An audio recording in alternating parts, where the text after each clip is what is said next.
how did you find night times with your baby in those early weeks and days? So I found night times challenging and still find them challenging with a 22-month-old who's still co-sleeping and having lots of milk at night time.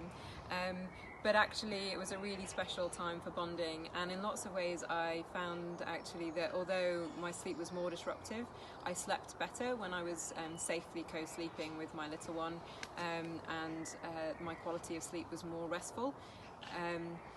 I suppose that there was lots of concerns that I had around safe co-sleeping, and in the very early days actually I would do transferring to a crib next to the bed or a Moses basket.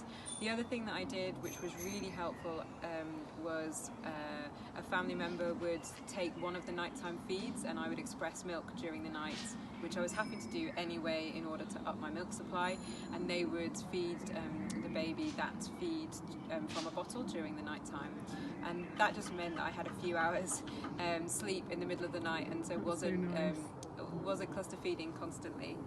Yeah. And what about those emotions that you might have had in those early days, you know, around feeding, and it's just so overwhelming sometimes having a baby for the first time. Yeah. What advice would you give to a mum, or support could you give to a mum that might be struggling a little bit in those early days? I think the advice would be that the breastfeeding journey for me throughout the time with my little girl, who's now 22 months, has been ever-changing and really special.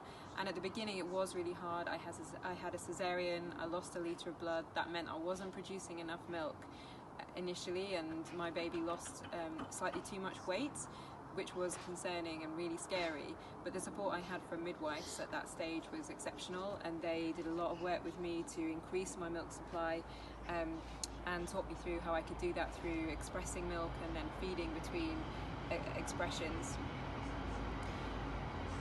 I think everyone struggles with the emotions of having a new baby, and the hormones that you have changes. Very often, certainly I found that breastfeeding made me more relaxed, and it also gave me a better mood, but there were other times when I felt quite low and quite drained by it, and particularly when my baby was about 4 months. I think I went through quite a period of feeling anxious. Probably the lack of sleep over that period had really begun to build up.